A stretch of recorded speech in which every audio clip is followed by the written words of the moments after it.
Bonjour et bienvenue sur votre JT Lozère. Regardez derrière moi, les agriculteurs, nous sommes en pleine nuit ici bien sûr, ça ne vous a pas échappé. Les agriculteurs reprennent leurs actions et reprennent leur mobilisation donc pour défendre à la fois leur profession mais aussi la qualité des produits que nous avons dans nos assiettes. Bien entendu, chez KWZ TV Lozère, on soutient pleinement nos agriculteurs. Un JT où vous retrouverez en deuxième partie Marion en direct de la CCI Lozère à l'occasion de la nuit de l'orientation. Donc Marion en deuxième partie du journal avec ses invités en direct de la CCI Lozère. Je vous invite aussi bien sûr comme d'habitude un petit pouce, un petit clic, un commentaire à partager, à liker cette édition de ce journal afin d'en améliorer le référencement. Sans plus tarder, c'est parti, les reportages et on retrouve donc Marion à la fin du journal. Dire non au traité du Mercosur. Et comment ? Eh bien, en le faisant savoir au moyen de manifestations, de banderoles et autres actions visant à empêcher les recettes fiscales reçues notamment par les radars routiers. Voilà les actions du dimanche 17 novembre menées en soirée par les agriculteurs de la coordination rurale de la Lozère. Je veux pas dire, mais on connaît toutes les crises sanitaires qu'il y a eu et tout. Moi, je pense que là, on est en train d'en préparer une. On est en train de préparer des problèmes de santé dans les 10, 20, 30, 40 prochaines années, quoi. En mangeant n'importe quoi, l'alimentation, c'est la base de la santé, quoi. Donc c'est très important. C'est pour ça que je le répète, on se bat pour nous, agriculteurs, mais on se bat également pour les consommateurs. Et ça, il faut que les consommateurs ils gardent bien à l'esprit ça. À l'image des mouvements qui reprennent dans l'Hexagone, une trentaine d'agriculteurs de la CR48 s'étaient donné rendez-vous sur le rond-point situé à l'entrée de la ville-préfecture pour organiser la neutralisation passive de l'intégralité des radars routiers lozériens. Après un moment de briefing et de convivialité, les consignes de sécurité ont été données et les équipes se sont formées pour se rendre aux quatre coins du département pour neutraliser sans aucune dégradation la dizaine de radars que compte la Lozère. Parmi les actions spectaculaires, le radar situé à Culture sur la nationale 88, c'est celle qui mène à l'autoroute A75. Pour mener à bien leur objectif, les agriculteurs coiffés de leur bonnet jaune ont déployé des moyens conséquents pour mettre leurs actions à exécution. L'objectif de la coordination rurale pour ce radar est qu'il soit neutralisé au moyen de pneus empilés les uns sur les autres, et ce jusqu'au sommet, soit à 4 mètres de hauteur. Une fois les autocollants couleur de la coordination rurale positionnés devant les objectifs et détecteurs divers, c'est avec précision que les derniers pneus ont été posés jusqu'au sommet, et ce jusqu'à ne plus en apercevoir le radar. L'opération aura duré 1 heure sous la protection de la gendarmerie venue sécuriser la circulation. Pour finaliser l'ensemble, les agriculteurs auront tagué les revendications contre le Mercosur notamment, sans omettre de signer l'ouvrage d'un flashant CR48. Les autres syndicats lozériens ont également organisé d'autres opérations, dont le fait notamment de renommer les villages avec des noms consonances exotiques. Les 16 et 17 novembre, les syndicats majoritaires agricoles lozériens ont mené des actions dans le calme à l'appel de la FNSEA et des JA pour exprimer leur mécontentement face à la signature supposée imminente de l'accord du Mercosur. Les JA ont décidé de changer les noms des villes lozériennes pour les rebaptiser du nom de villes brésiliennes et argentines dans la nuit de samedi à dimanche. Moi, le fait que ça fasse consensus dans les syndicats agricoles de dénoncer l'accord du Mercosur, on doit s'en réjouir. La guerre syndicale ne m'intéresse absolument pas, on n'est pas là pour ça. Je suis ravi que la CR nous ait rejoint dans la mobilisation sur le Mercosur hier soir. C'est quelque chose de très bien, il faut qu'on soit unanime là-dessus. En plus de sauver nos élevages, parce que c'est ce qu'on demande, quand on parle en Lozère, c'est le Mercosur. Ça va être 90 000 tonnes de viande qui va rentrer en France, traitée aux hormones brésiliennes ou argentines. C'est quelque chose qu'on ne produit pas, qu'on ne veut pas produire chez nous, qu'on ne veut même pas manger. Et on va nous les mettre, et on va nous les mettre dans des plats cuisinés où on ne saura même pas la provenance. Donc on ne peut que dénoncer ça, c'est mettre en danger nos filières, c'est mettre en danger notre filière élevage. Et en Lozère, quand on met en danger la filière élevage, on met en danger les abattoirs, on met en danger les emplois, on met en danger toute l'économie d'un département. Je crois qu'on est obligé de faire consensus là-dessus. Lundi soir, une délégation JA et FDSEA était reçue par le préfet pour discuter des sujets de préoccupation des agriculteurs lozériens, prédation et accord du Mercosur. Cet échange avec Philippe Castanet a, selon les syndicats, été constructif et ces derniers ont bon espoir que leurs doléances soient remontées en ministère. Cependant, la FDSEA et les JA de Lozère ont de l'aveu même de leurs élus l'impression de ne pas être entendus malgré la crise dans laquelle est plongée l'agriculture depuis un an. L'accord du Mercosur date de 2019, année à laquelle l'Union européenne et les pays d'Amérique du Sud ont franchi une première étape dans l'établissement d'une association commerciale et politique pour établir une zone de libre-échange. Cet accord, en passe d'être signé, prévoit notamment une libéralisation des échanges entre les deux blocs économiques et donc une baisse des droits de douane qui pourrait entraîner une augmentation des importations de produits agricoles sud-américains, notamment de viande bovine. Ce que dénoncent les syndicats agricoles est le manque de réciprocité des normes de production entre les deux blocs. Est régulièrement dénoncé par les syndicats français comme un exemple criant la viande aux hormones produite en Amérique du Sud alors que l'Union européenne l'a interdit dans les années 1980. Le train arrive, il klaxonne. Eh bien, je suis déjà impressionné d'être sur le quai de la gare là, et de voir ce train. J'ai vécu des années, j'ai l'habitude de prendre le train, mais là, voilà, ça fait une émotion partagée. Il n'y a pas de petites gares, parce que vous le savez, il n'y a pas de petites gens. Donc il y a des territoires qui ont une densité différente, mais chaque territoire a le droit au transport. Les mobilités, c'est le droit à ne pas être assigné en résidence. Donc tout le monde doit avoir ce droit à ne pas être assigné à résidence, quelle que soit la densité de la ville ou du village dans lequel il habite.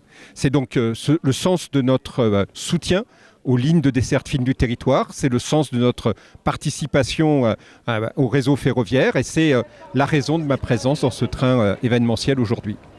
C'était super, joyeux, on a bien mangé, on a bien discuté avec tous les passagers, c'était vraiment un chemin très chouette. Après quelques incertitudes, la ligne de l'Aubrac est de nouveau fonctionnelle.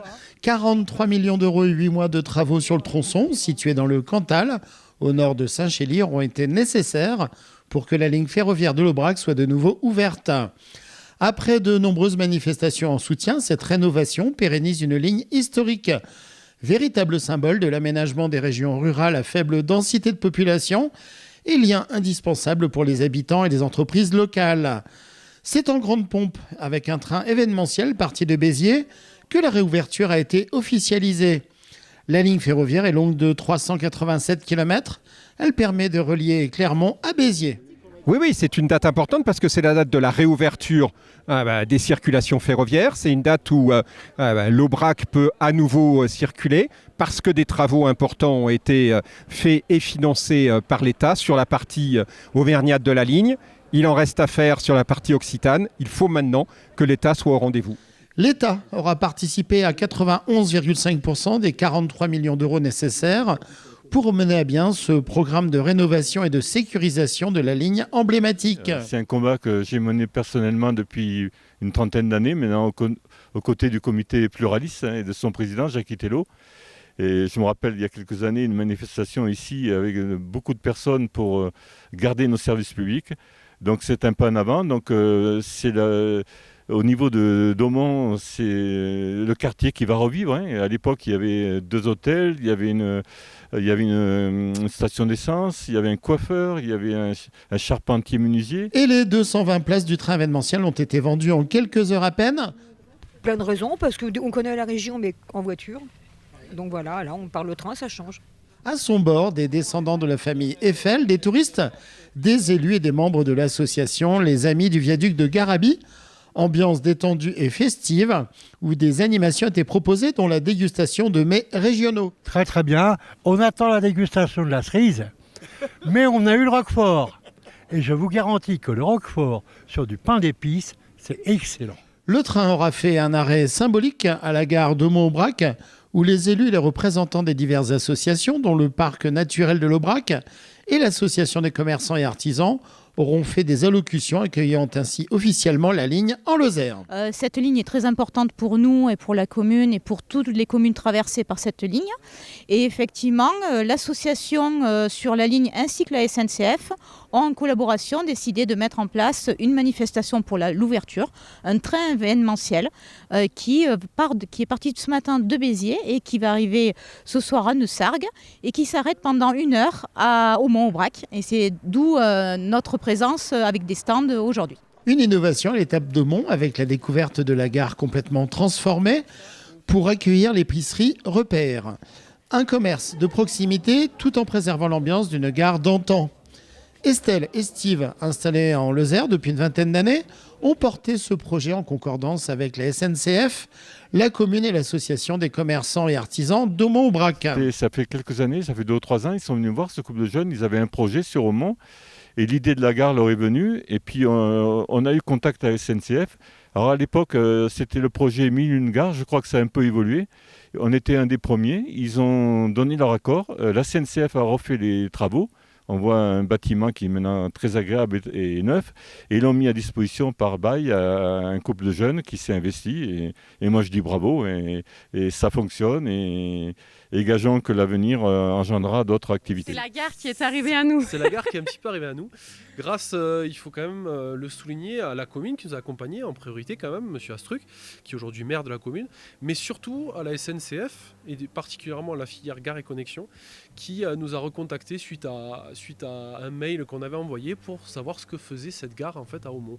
Elle était fermée, elle était plus du tout utilisée. Donc l'idée, ça a été ça, d'aller proposer un projet à la SNCF.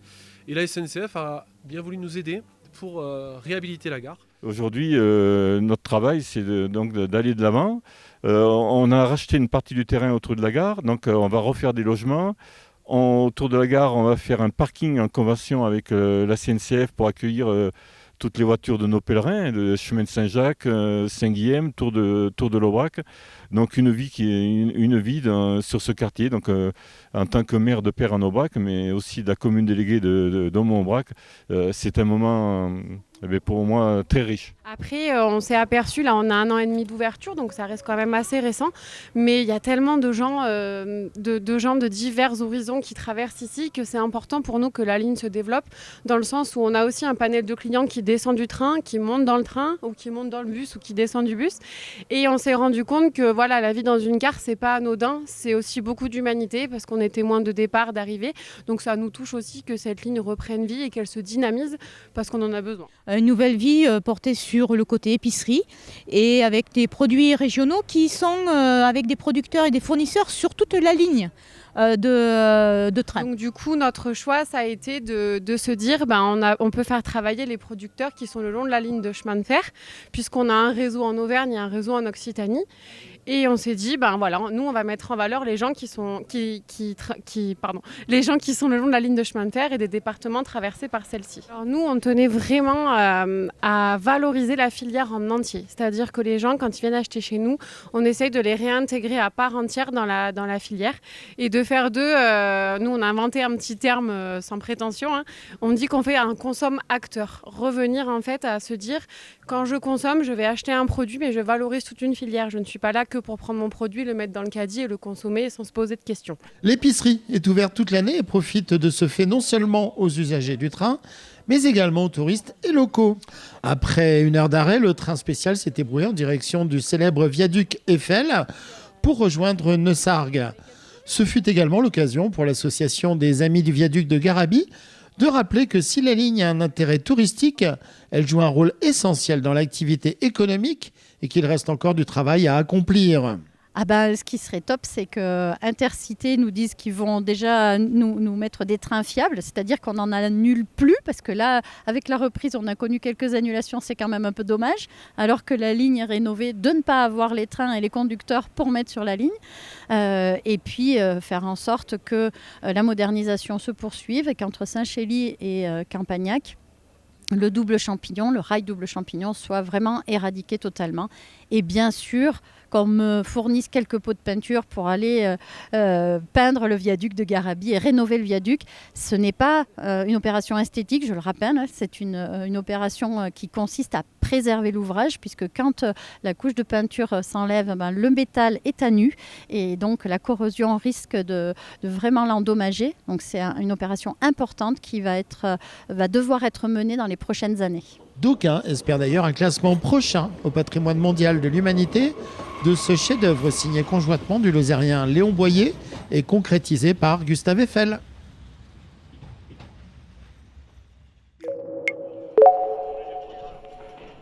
Jeudi 14 novembre, le lycée agricole Terre Nouvelle de Marvejols a accueilli la 20e édition des Olympiades départementales.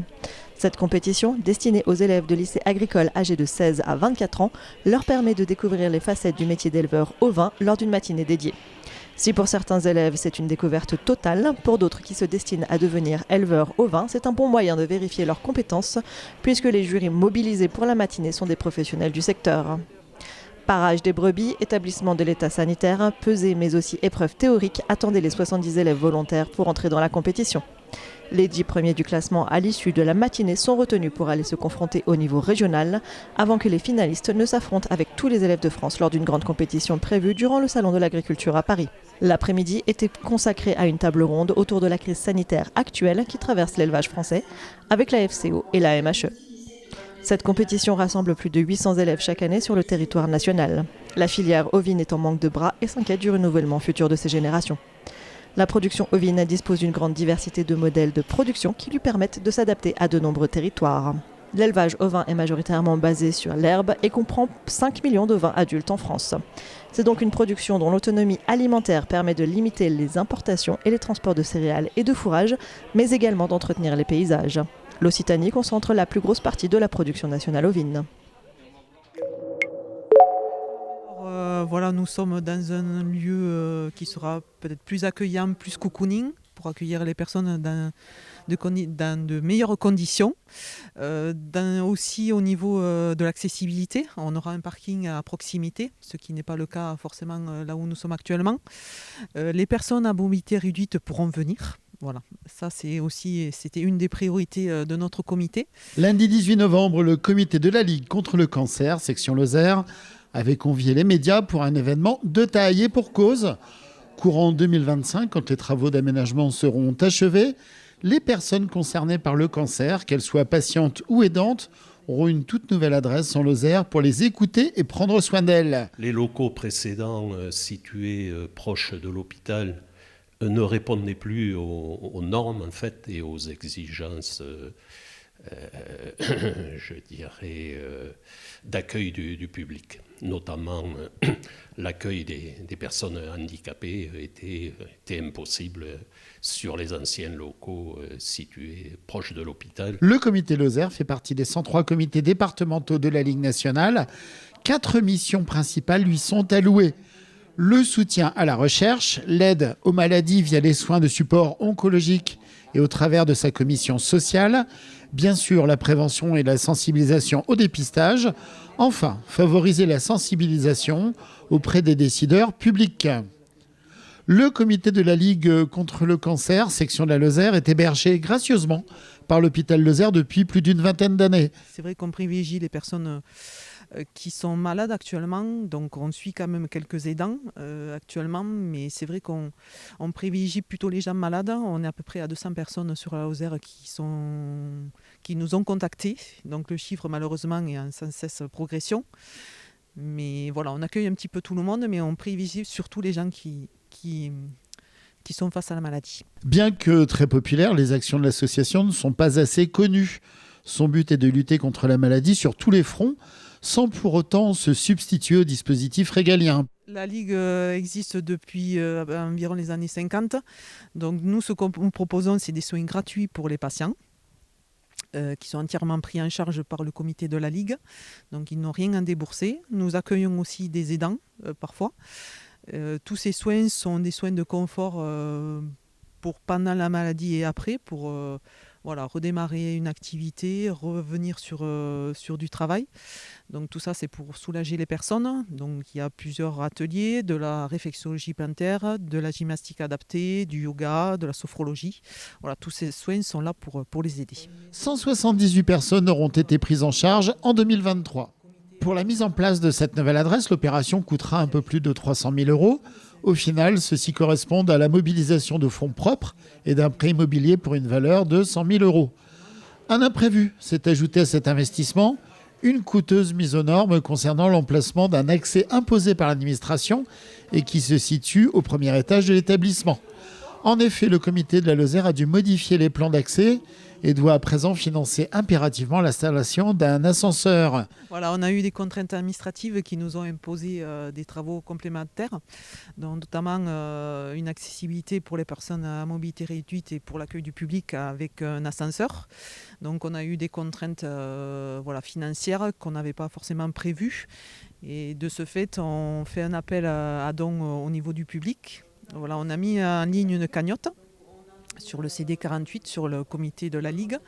Du coup, on va vous indiquer un petit peu plus tard toutes les références pour y accéder. Et chaque don est déductible des impôts à hauteur de 66%. C'est ça qui est important. Vous pouvez également contacter l'association au 04 66 32 69 28. L'association bénéficie de fonds propres et de quelques aides des institutions et des collectivités. Il y a le programme LEADER, un fonds européen, la région, effectivement, et in fine, les collectivités locales, à savoir le département et la commune.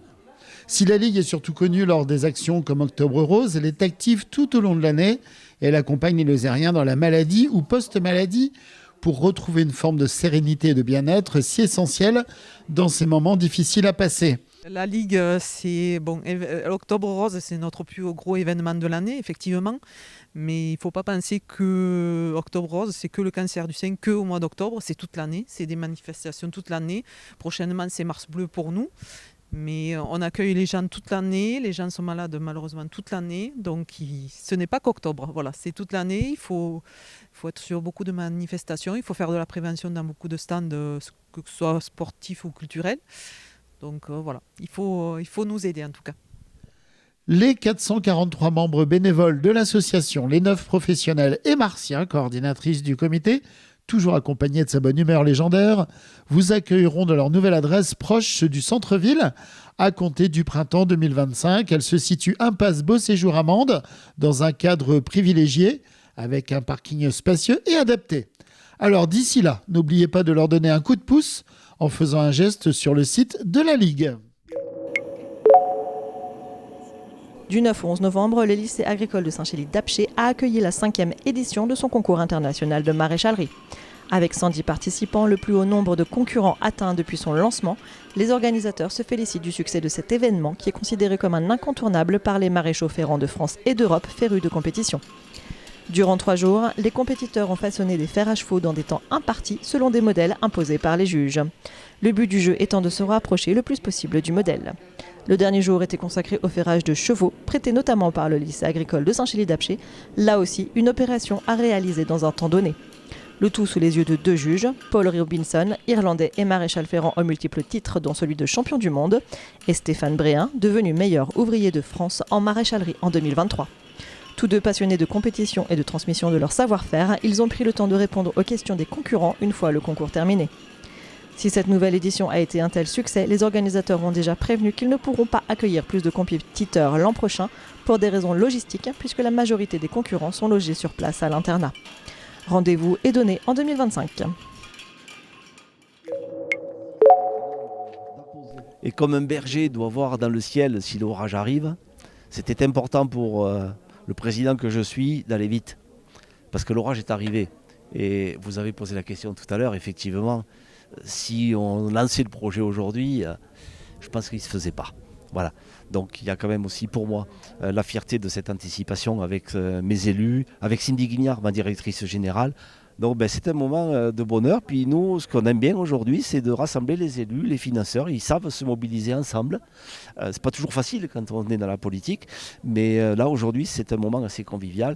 Et voilà, si on peut participer aussi à cet œcuménisme, ça fait vraiment beaucoup de bien pour tout le monde. Et les chefs d'entreprise, nous, on aime ça. Et il y avait du beau monde, avenue Albert Einstein de Mende, en ce mercredi 13 novembre. Même la présidente de la région Occitanie avait fait le déplacement pour honorer de sa présence l'équipe de la CCI Lozère qui avait convié les élus et décideurs lozériens à la pose de la première pierre du campus entreprises et compétences. Comprenez le nouveau vaisseau amiral et siège de la CCI Lozère. Ce dernier sera disponible en septembre 2025. La région est très mobilisée aux côtés de l'ensemble des partenaires pour qu'en Lozère, on puisse continuer à avoir une dynamique économique parce que je veux qu'il y ait un aménagement du territoire et qu'on puisse avoir plus d'habitants et donc plus d'emplois sont nécessaires pour attirer de nouveaux habitants en Lozère. L'ancien siège de la CCI ne correspondait plus à la réalité des besoins des équipes de la CCI. C'est en 2020 que le nouveau projet aura été lancé. Et pour ce faire, le président Thierry Julier aura su mobiliser les instances. 30 jours. 30 jours pour avoir tous les financeurs. Et je l'ai dit tout à l'heure au discours, si l'un d'entre eux manquait, il n'y avait pas de projet. Avec le président de la CCI Lozère, nous travaillons sur de nombreux sujets depuis très longtemps. Et je savais qu'il y avait en fait une performance dans ce nouveau bâtiment. Alors performance dans la construction, performance énergétique, mais aussi performance dans la mutualisation entre les missions d'accompagnement des entreprises que nous faisons ensemble, région et CCI, mais aussi mission sur la formation. Et là aussi, nous le faisons ensemble. CCI et région. Donc c'était logique que la région mobilise des crédits régionaux, mais également mobilise des fonds européens. C'est la démonstration que l'Europe, elle est notre avenir à tous. C'est vrai que j'ai sollicité monsieur le préfet à moins de 30 jours, ça a été banco, on y va. J'ai sollicité Sophie Pantel pour le département, il a fallu moins de 30 jours et Carole pareillement. On va dire un appel, sa réponse par texto très rapide. Donc ça faisait quand même les conditions pour que le projet se fasse. C'est un bâtiment qui est exemplaire. Donc aujourd'hui, avec des entreprises locales, en tout cas moi quand j'étais présidente du département, j'avais eu l'occasion de dire oui tout de suite au niveau du soutien qui était sollicité auprès de la strate départementale. Voilà, je pense que c'est une belle réalisation. Outre le siège de la CCI Lozère, l'objectif du campus est de former, d'accompagner par le soutien à la création d'activités économiques et de création d'emplois.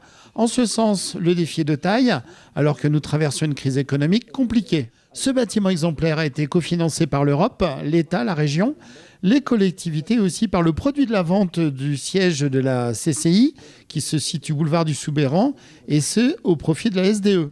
Mais là, il y a un vrai projet d'avenir, avec d'abord le rassemblement des forces de différentes organisations sur le site, ne serait-ce que le rapprochement avec le campus de Purple, mais également un vrai projet environnemental, un vrai projet de rassemblement de lieux de création, de lieux de réunion. Enfin, c'était bien plus et j'ai évidemment tout de suite dit oui sur le principe et puis il a fallu quelques jours pour calibrer les financements qui ont été même au-delà de ce qu'on avait imaginé en première approche parce qu'il y avait quelques crédits disponibles encore à Toulouse pour bien charpenter le projet. Ce que je craignais, c'est qu'un projet mal financé soit un projet sur lequel on fasse des économies de bout de chandelle.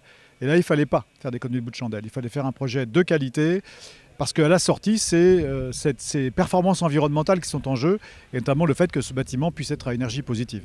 Labellisé bâtiment durable Occitanie niveau or, c'est le premier à viser ce niveau en Lozère. En effet, le campus est à énergie positive. Il est conçu avec des matériaux durables et biosourcés. C'est un outil de travail aux ressources innovantes. tant par le bâtiment que par les systèmes d'exploitation et de communication, mais également par les possibilités à accueillir de futures conférences dans un amphithéâtre de 160 places, un espace unique en Lozère. Et puis c'est aussi un bâtiment qui va accueillir des entreprises en création. Elles n'ont pas forcément besoin de location, elles ont besoin d'économiser, elles n'ont pas besoin d'acheter chacune leur photocopieur. Donc ce tiers-lieu, c'est aussi la mise en commun de moyens qui permettent à des entreprises de services de vivre pendant 1 an, 2 ans, dans 30, 40 mètres carrés. On est dimensionné demain pour accueillir plusieurs entreprises dans ce lieu. Le site permettra également de mutualiser les services aux entreprises tout en favorisant les énergies avec Purple Campus, le site de Pollen tout en étant ouvert aux projets d'innovation et d'inclusion numérique, sans omettre la pépinière de la communauté de communes Cœur de Lozère, animée par les équipes ad hoc. Mais nous allons avoir Purple à côté qui a une volonté de s'agrandir. De 70, on veut doubler le nombre d'apprenants. Je rappelle qu'on les accueille quand ils ont le bac, pour la plupart. Et on les accompagne pendant 2 ans, 3 ans, jusqu'à une licence. On les place à 100% dans des entreprises. On a un taux de 95% de placement en Lozère. On a une satisfaction des apprenants et des entrepreneurs qui nous confient des places à hauteur de 100%. Il faut miser sur cette jeunesse, quoi. Voilà. Et je le dis souvent, les apprentis d'aujourd'hui, c'est les chefs d'entreprise d'après-demain. Cette cérémonie aura marqué le début d'une aventure destinée à soutenir et dynamiser les compétences et le tissu économique afin de faire rayonner le territoire pour conserver et attirer des emplois durablement. La France a choisi un modèle qui d'ailleurs a été mis en place avec d'abord les chambres de commerce et d'industrie, mais qui s'est poursuivi avec les chambres d'agriculture puis les chambres de métiers et de l'artisanat, qui est un modèle de gestion partagée du monde économique. On l'aime ou on l'aime pas, mais il a ce mérite de permettre à des organisations intermédiaires entre les pouvoirs publics et les entreprises d'être des acteurs, de stimuler, de collecter de l'impôt, elle collecte une taxe, et de l'injecter dans de l'action, de formation, d'accompagnement d'entreprise, qui est très précieuse. La CCI, comme les chambres consulaires, sont des portes d'entrée, c'est-à-dire en Occitanie, on travaille en meute, en pack. Et nous avons choisi avec les consulaires d'avoir une seule porte d'entrée. C'est le principe de dites-nous-le une fois, c'est-à-dire que nous mutualisons nos services, nous mutualisons une plateforme informatique pour avoir toutes les informations en commun pour les services instructeurs, que sont les consulaires, mais aussi que sont les financeurs, comme la région ou l'État ou l'intercommunalité. Voilà, nous faisons en sorte de simplifier le parcours du porteur de projet et de faire l'effet levier en termes de financement public pour donner le coup de pouce entre les crédits de l'État, de la communauté de communes et de la région. Et bonsoir à tous, en ce jeudi 15 novembre, nous nous retrouvons dans les locaux de la CCI pour la 2e nuit de l'orientation. L'événement se passe à Mende et ça permet aux jeunes d'échanger avec des professionnels du monde de l'entreprise pour découvrir des métiers et être accompagnés dans leur choix d'orientation. Tout l'après-midi, les étudiants lozériens ont pu découvrir de nombreuses filières, échanger avec des professionnels. Lors de la première édition, plus de 750 visiteurs étaient venus à la CCI et pour cette 2e édition, le même chiffre a au moins été atteint. Pour parler de cette nuit de l'orientation, excusez-moi, j'ai avec moi 2 professionnels ce soir, donc Laetitia Rawan, bonsoir. Bonsoir. Vous êtes chargée de projet de mobilité auprès de la Maison de l'Europe à Nîmes, oui, si je ne me trompe pas, c'est bien ouais, ça. Tout à fait. Et Delphine Turcot, bonsoir Delphine, je vais vous laisser prendre le micro. Et vous êtes déléguée régionale de la fédération EMCC, qui sont donc les coachs, mentors et superviseurs. C'est bien ça, je ne me suis pas trompée, super. Donc ce sont des métiers, on va parler métier avec Delphine, on va parler mobilité avec Laetitia. Ce sont 2 choses complémentaires pour la professionnalisation des jeunes aujourd'hui. L'objectif affiché de cet événement de la nuit de l'orientation, c'est de préparer l'avenir de la meilleure façon possible en ayant la plupart des cartes en main pour pouvoir être le mieux préparé possible. Laetitia, je vais commencer avec vous. Est-ce que vous pouvez nous expliquer en quelques mots ce qu'est la Maison de l'Europe ? Oui, je peux vous expliquer rapidement. Alors, la Maison de l'Europe, ça a été créé dans les années 60. Et donc l'idée, en fait, c'était de promouvoir et de vulgariser un petit peu l'Europe auprès des habitants et des habitantes de Nîmes. Et les Maisons de l'Europe sont basées en France, mais aussi en Allemagne. Donc nous, pour vous expliquer un petit peu notre cœur d'activité, il se base autour de quelques missions. Donc on fait de l'animation, On intervient principalement dans des lycées, dans des collèges, voilà, pour parler de l'Europe, en faisant des activités, par exemple. On fait aussi de la formation avec des projets européens, Erasmus+. Moi, du coup, mon métier, c'est plutôt la mobilité. Donc, on fait partir à l'étranger, par exemple, des jeunes, corps européen de solidarité. Donc, peut-être on va en parler tout à l'heure. Tout à fait, on en reparlera. Et vous avez aussi des traducteurs, je crois, qui viennent soutenir des équipes. Des traducteurs. Des traducteurs, non, c'est pas. Il n'y a pas des Allemands qui viennent soutenir des. Non, D'accord. on n'est pas trop dans ce principe-là. Mais c'est vrai que les volontaires, donc les jeunes volontaires qui viennent dans nos structures ou à la Maison de l'Europe ou dans nos structures qui sont partenaires,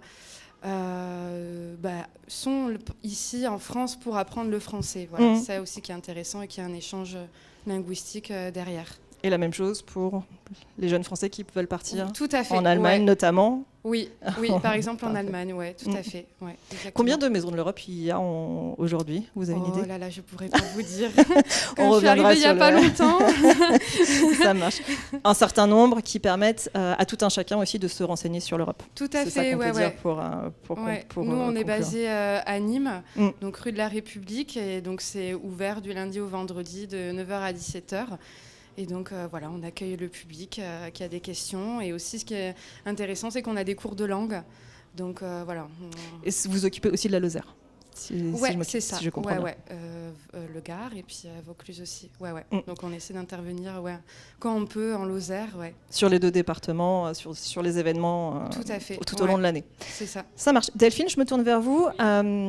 Bonsoir. Qu'est-ce que c'est la fédération des coachs, excusez-moi, je reprends ma fiche, de la fédération EMCC, coach, mentor et superviseur? Voilà, donc alors là, juste pour situer, par exemple, aujourd'hui on est sur une action donc, avec la CCI.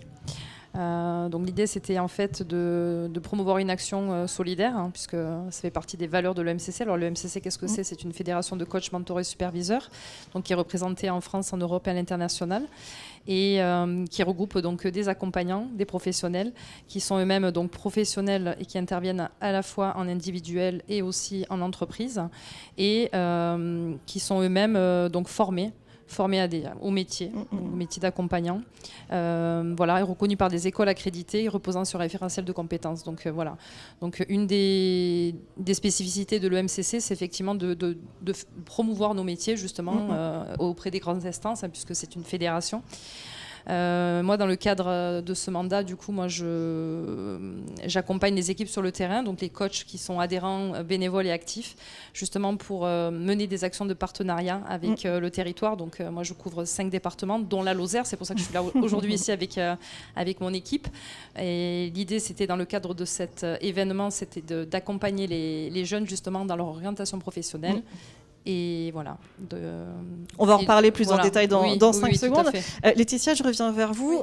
Vous pouvez nous dire combien de jeunes à peu près sont accompagnés par an à la Maison de l'Europe de Nîmes?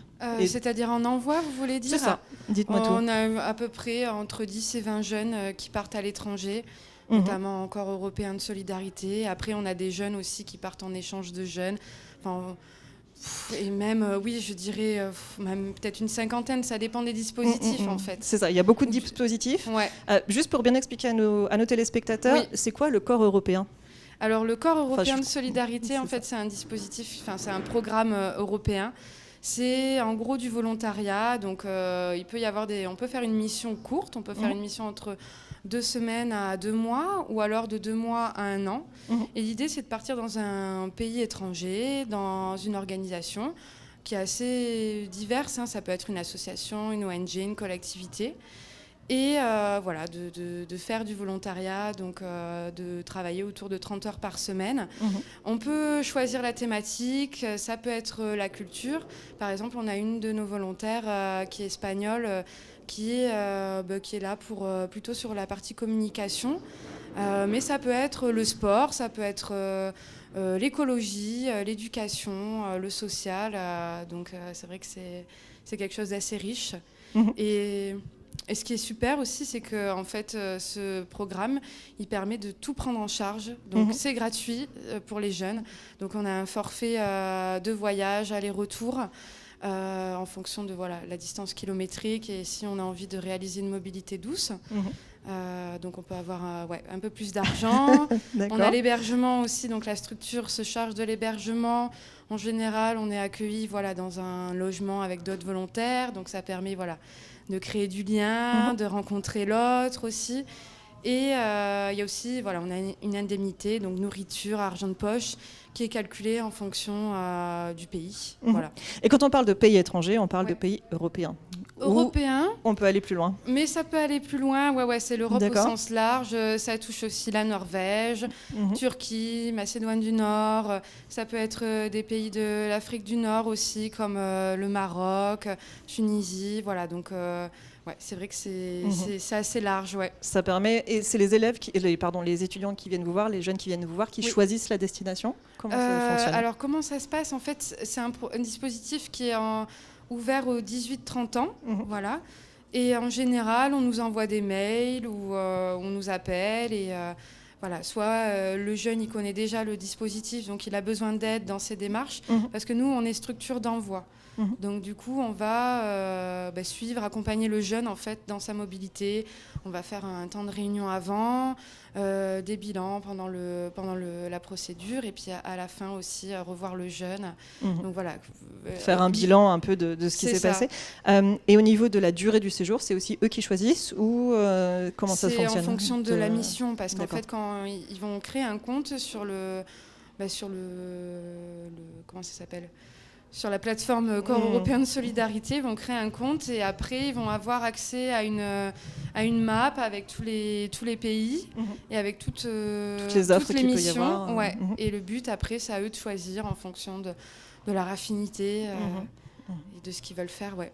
C'est une jolie façon de découvrir d'autres pays, d'autres cultures aussi, j'imagine. On va parler dans un instant de Erasmus parce que c'est un peu le programme le plus important. Mais je me tourne vers Delphine. C'est quoi un coach ? Un coach, c'est un professionnel de l'accompagnement, comme je disais tout à l'heure, et surtout le coaching, c'est un processus d'accompagnement qui vise en fait à l'atteinte d'un objectif sur un temps limité. Voilà. Qui peut être accompagné ? Alors tout public. Donc là, dans ce cadre-là, c'est aujourd'hui, c'est les élèves, des jeunes adultes.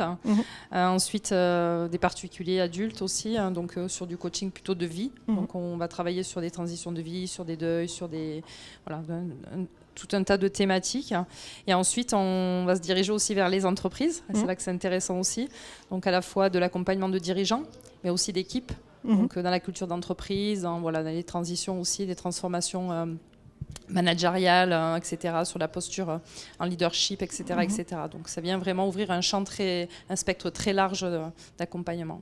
Comment on vous contacte ? On vous appelle, on vous dit je veux un coach, on appelle la fédération, alors, ils vous dispatchent donc la fédération a son propre site internet, donc mcc.org, et il y a un annuaire avec des coachs référencés qui sont donc adhérents à la Fédé et qui sont tous rattachés du coup à un code d'éthique et de déontologie. D'accord.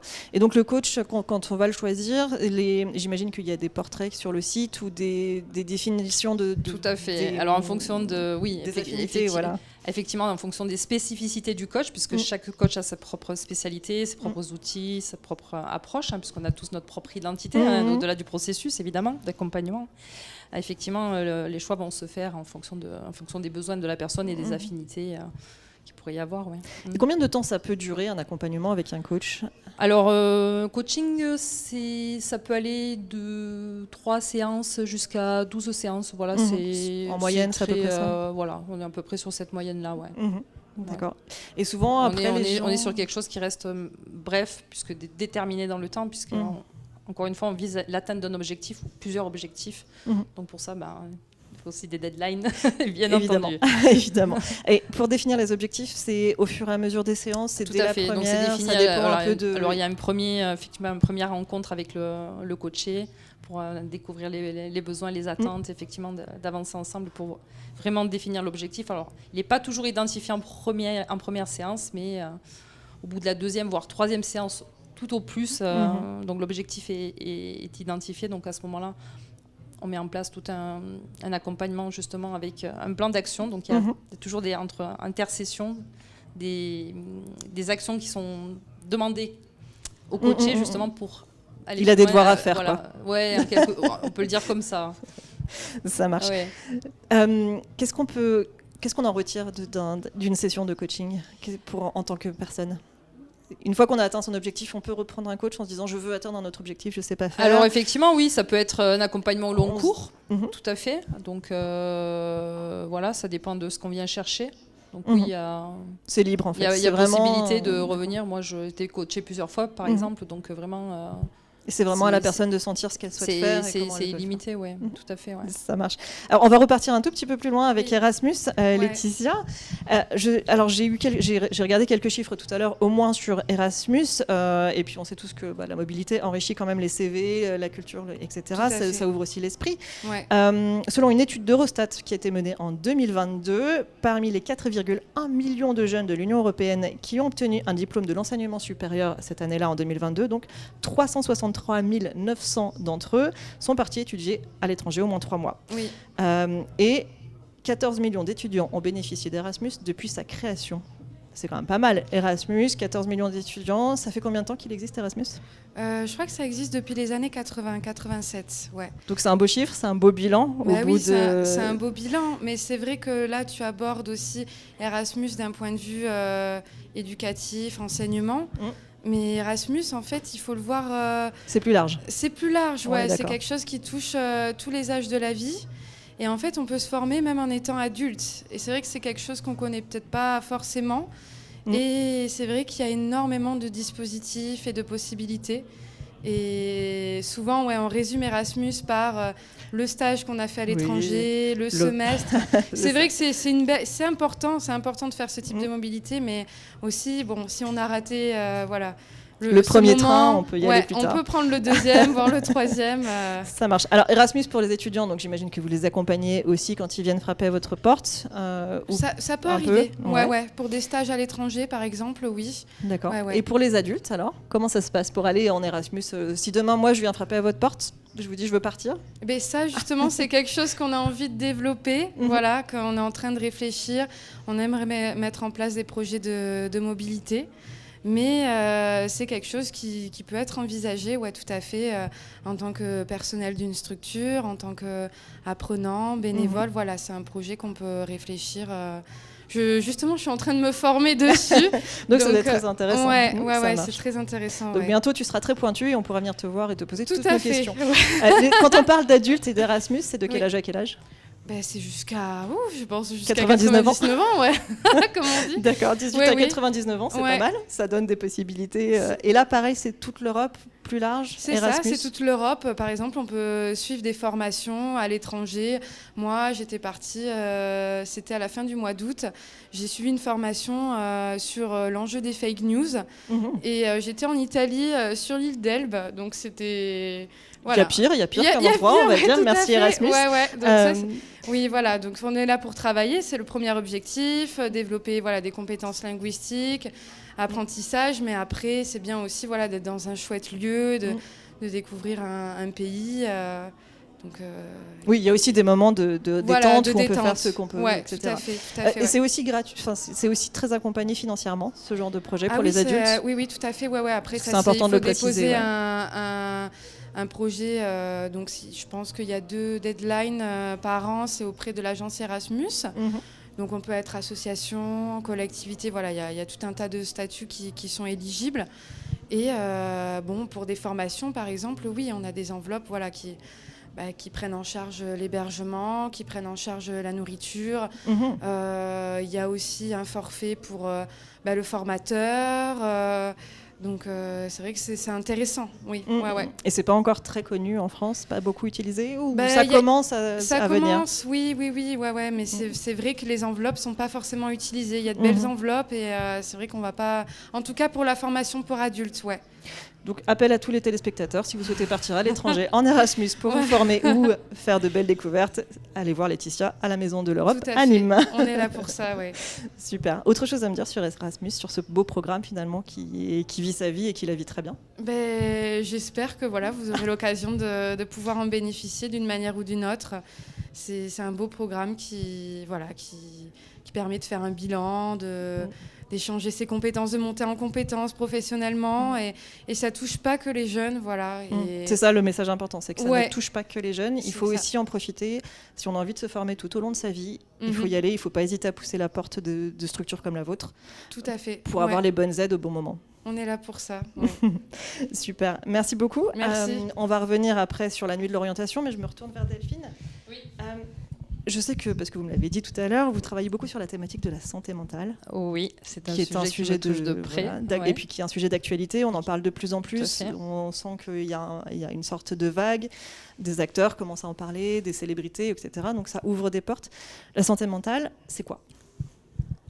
Alors, c'est une question qui est assez large. Qui est vague, oui. En tout cas, moi, j'ai pu remarquer, donc, indépendamment de ce que je peux observer dans la société, bien entendu, je remarque beaucoup, dans mes accompagnements, il y a beaucoup de souffrances qui émergent lors des séances. Donc, je trouvais intéressant d'aller me porter un peu plus mon regard sur comment accompagner. Donc, indépendamment du coaching... qui était un de mes outils pour accompagner, j'accompagne aussi en thérapie. Donc voilà. Donc là oui, donc on touche. Alors bon, je vais poser les choses un peu telles qu'elles sont. On va vraiment toucher les souffrances qui sont parfois reniées ou en tout cas qui restent un petit peu en sommeil et qui sont là et qui ont besoin d'être exprimées et de pouvoir être accompagnées, tout simplement. Donc ça va concerner le particulier que j'accompagne, mais aussi les professionnels, donc dirigeants d'entreprise. Moi, je suis une ancienne dirigeante d'entreprise aussi, et j'ai eu la chance de diriger une structure médico-sociale. Donc j'ai connu moi-même la souffrance du dirigeant. Donc voilà, c'est pour ça que aussi c'était important pour moi d'être sur ces thématiques-là.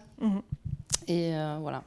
Et finalement, la santé mentale, on a l'impression que c'est quelque chose de très particulier ou que c'est difficile d'en parler, mais c'est juste quelque chose de très commun, de très quotidien et auquel on est tous confrontés tous les jours et dont on doit prendre soin sans avoir de tabou particulier. Tout à fait, je suis complètement d'accord.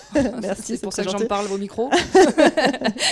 Il ne faut pas hésiter à aller demander de l'aide ou à juste dire ça va pas. Exactement. Alors c'est difficile pour pas mal d'individus, notamment des dirigeants d'entreprise qui doivent gérer leur équipe, leur trajectoire, leur cap en fait. Et donc ça peut être plus compliqué pour un dirigeant d'entreprise, mais en tout cas on est là, on peut vous accompagner, dirigeant, et on sait faire.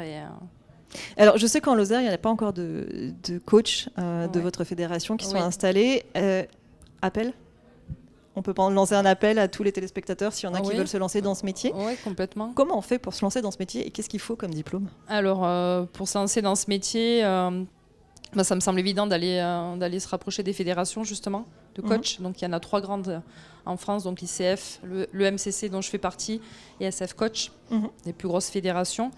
Et elles-mêmes donc ont reconnu et accrédité donc des écoles qui elles-mêmes ont un référentiel de compétences métiers. Voilà. Et donc voilà, c'est des écoles qui sont reconnues. C'est des écoles particulières qu'on fait. Il ne faut pas passer par un diplôme de psychothérapeute, de médecin. Non, c'est vraiment une certification de coach professionnel. Ouais. D'accord. En combien de temps ça se fait à peu près ? Pour les formations les plus longues, ça peut être 2 ans. Ouais. D'accord. Avec ensuite, on peut s'installer aussitôt en cabinet. Oui. Donc, de toute façon, dans le cadre de la formation, il y a beaucoup de training, beaucoup d'accompagnement du coup pour se roder du coup dans la pratique et développer des compétences. Et c'est un métier qui se développe, donc on a besoin de coach aujourd'hui. Le marché n'est pas encore saturé, on peut encore changer de métier. Non, c'est pas saturé. Les besoins sont là, les besoins sont émergents. La demande n'est pas toujours là par contre. Je pense pas que pour moi le marché n'est pas saturé, vraiment les besoins sont là. Donc voilà, donc... Ne pas hésiter à se renseigner auprès des fédérations pour ceux qui souhaiteraient soit changer de métier, soit se lancer dedans. Exactement. Ce qui peut aussi être très intéressant. On est là pour vous renseigner, vous accompagner dans ces démarches. Et je rappelle qu'en Lozère, il n'y a personne, donc adressez-vous à Delphine si vous avez besoin. Tout à fait.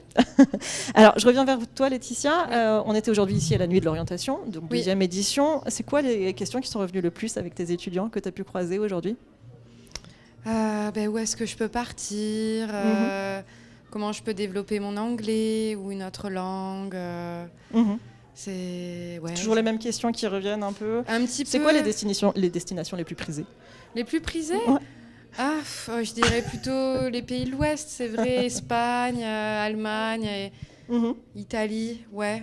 Les pays du Sud, quoi, le soleil. Après, on a en ce moment une jeune en Lettonie, ouais. Et un jeune aussi en Roumanie, donc c'est chouette aussi de découvrir ces pays-là. Ouais. Il faut encourager aussi les jeunes à sortir un peu du cœur de l'Europe. Tout à fait. Aller voir, la Lettonie, l'Estonie, la Roumanie, tous ces nouveaux pays aussi qui ont rejoint plus tard, qu'on connaît moins. Oui, c'est ça. Dont on entend moins parler. Ça peut être une chouette expérience, ouais. Et la barrière de la langue n'est pas un problème généralement. On est là pour parler anglais, donc là c'est. Et après il y a des cours de langue aussi. C'est vrai que je l'ai pas précisé. Quand on part en corps européen de solidarité, on a un cours de langue toutes les semaines qui est dispensé. Donc on apprend le roumain, le letton, l'espagnol. Ce qui est un sacré avantage sur les CV ensuite. C'est ça. Et en Erasmus aussi, j'imagine qu'il y a aussi des cours de langue, pas trop Tu veux dire en formation adulte peu importe, pour les étudiants, je pense que oui, dans leur cursus universitaire, mais en adulte En adulte, parce qu'en général, si on part sur une formation d'une semaine ou 2 semaines, ça va être plutôt l'anglais qui va être utilisé. Ça peut arriver d'autres langues, mais c'est surtout l'anglais qui est priorisé. Ouais. Et alors, je sais que les Français, comme beaucoup d'autres pays européens par ailleurs, ont très peur de parler anglais. Oui. Comment on passe cette peur Parce que c'est ça aussi l'un des freins à partir. On se dit, mon anglais est pas bon, ou je vais rien comprendre. C'est vrai que c'est pas évident, hein. C'est une bonne question. Je pense le fait de partir déjà, de se retrouver dans le groupe avec différentes nationalités, et ça nous pousse en fait à parler parce qu'il faut communiquer au bout d'un moment. Oui, c'est sûr, si on veut manger, il vaut mieux savoir demander. Et c'est pas grave, il faut faire des erreurs, il faut partir et puis se dire tant pis, mon anglais sera pas bon. Même et puis l'accent aussi, c'est pas grave. Il y a beaucoup d'étrangers qui adorent l'accent français. C'est vrai. Donc ils nous pardonnent tout, même si on parle pas très bien anglais. Tout à fait, ouais. Bon, ça marche. Merci beaucoup. Delphine, la nuit de l'orientation, aujourd'hui, tu as croisé beaucoup de jeunes. Donc c'était en groupe, toi aujourd'hui plutôt. Alors, comment ça s'est passé ? Voilà, donc on avait 2 formats là, pour cette nouvelle édition. On avait à la fois un format individuel, donc pour les jeunes adultes, donc les étudiants et aussi les parents, puisqu'on se rend compte aussi qu'il y a des besoins aussi au niveau dans le système familial. Donc on s'est dit que cette année c'était intéressant peut-être d'aller regarder un peu cette cible aussi de près, et aussi sur de l'accompagnement collectif. Donc moi j'étais plutôt sur du collectif cette fois-ci, donc en facilitation justement pour accompagner les jeunes justement à laisser émerger peut-être le stress, les problématiques qu'ils pouvaient rencontrer, un peu tout le travail autour de l'identité aussi, qu'est-ce qui les anime, qu'est-ce qui les fait vibrer dans la vie, qu'est-ce qui donne du sens pour eux, pourquoi ils se lèvent le matin, voilà, des questions qui se posent pas forcément, qui prennent pas le temps de réfléchir, voilà. Tout simplement, ouais. Et donc c'est vraiment un moment où ils peuvent se poser tranquillement, sans pression, sans jugement. Ça, exactement. Un espace d'expression. Et pour les parents, parce que tu parlais aussi de coaching pour les parents, alors j'imagine que c'est sans jugement, c'est pas pour dire que vous êtes des mauvais ou des bons parents. Tout à fait. C'est pour voir où est-ce que ça peut pêcher. Voilà, c'est offrir aussi cet espace aussi de parole pour les parents et vraiment... faire vraiment la distinction entre les 2 entités aussi. Et qui peut être intéressant. Qui peut être très intéressant. Qui est très intéressant, ouais. Et qu'est-ce que c'est les retours que tu en as eu aujourd'hui ? Écoute, plutôt positif. Ils sont partis assez contents, avec des bonnes idées, des envies. Des envies de se mettre en mouvement, des choses qu'ils n'avaient pas forcément repérées aussi dans les ressources qu'ils ont. Voilà. Oui, ça sert aussi à ça un coach, c'est-à-dire que des fois on va faire un pas de côté en se disant j'avais pas pensé à ça, mais finalement ça me correspondrait aussi. Exactement. J'ai bien défini ? Oui, c'est complètement ça. Bon, c'est parfait. À quoi on peut penser aujourd'hui ? À quoi ils pensent les jeunes ? À quoi ils pensent les jeunes aujourd'hui ? C'est quoi leur métier qui reviennent le plus souvent quand on parle en coaching ? Alors les métiers, sur le territoire ici, c'est beaucoup autour de l'agriculture. L'élevage, tout ce qui est autour des animaux, le soin donné aux animaux. Et dans les grandes villes comme Montpellier où vous exercez plus ? Alors Montpellier, on va être sur tout ce qui est de la technologie, au niveau autour de la technologie, du culturel, tous ces métiers autour du commerce aussi. Enfin voilà, c'est vrai que c'est un spectre beaucoup plus large. Mais bon, Bien sûr. ça répond aux besoins C'est du lié, territoire c'est et ça. c'est tout à fait, Tout à c'est fait. culturel aussi. Hein, donc Tout à fait. donc c'est intéressant aussi de voir un peu. Et on arrive à les ces sortir métiers. de ces préconçus qu'ils ont, les jeunes. De ces préconçus, de ces idées établies qu'ils ont en se disant moi je Oui, serai, oui, je tout vais aller à dans fait. cette filière-là. Oui, nous on et les mettrait, parlant avec en fait, eux- nous on les met très à l'aise en fait en disant Mhm. qu'en fait leur voie elle est pas tracée, définie et arrêtée. Et, donc on part beaucoup de notre expérience aussi personnelle où on était amené à revoir nos choix d'orientation. Tout simplement parce qu'à un moment donné on a fait un peu le tour de la question, qu'on a envie de se renouveler. Donc du coup ça aide, ça amène ça un fait peu ça. d'oxygène pour eux et aussi se dire bon, ok, je vais pas trop mettre la pression. Oui, c'est important le choix que je vais faire d'orientation aujourd'hui, mais ça me définit pas. Et voilà. Il faut aussi le dire pour les adultes, j'imagine, de se dire Ouais. oui, j'essaie quelque chose aujourd'hui. Si ça marche pas, mais c'est pas grave. à Finalement, fait. on peut essayer autre chose. Tout à fait. Il n'y a pas de, On peut se détendre. mauvais choix. Voilà, il c'est faut, ça. Il faut juste passer ce cap du stress ou de la peur de le faire. Exactement, ouais. Et c'est comme ça que vous les accompagnez après pour, Tout à fait. pour passer ces caps un peu difficiles parfois, où on se dit je suis coincé dans cette voie, j'y arrive pas. Ouais, c'est ça, on est là pour leur amener à ouvrir d'autres perspectives et à dire que voilà, le chemin, s'il n'y a pas qu'un chemin, il y a plusieurs possibles. Et que s'ils prennent un chemin, ben, c'est ok. Si à un moment donné, ils veulent bifurquer, prendre une autre voie, c'est possible aussi, quoi. Après, bon, c'est vrai que pour ceux qui veulent faire des études supérieures, à un moment donné, c'est vrai que Bien bon, sûr. là, c'est un peu différent. Mais n'empêche que moi, j'ai fait un master en 2014, hein, donc c'est ça. l'un n'empêche pas l'autre. Mais bon, ça, voilà. Ça peut être parfois coûteux en énergie, ça dépend aussi de plein de paramètres aussi, mais rien n'est impossible en fait. C'est ça, il faut se donner les moyens, Ouais, prendre exactement, le temps, et puis tout à prendre le fait. temps de réfléchir Tout à fait. correctement, de tout poser.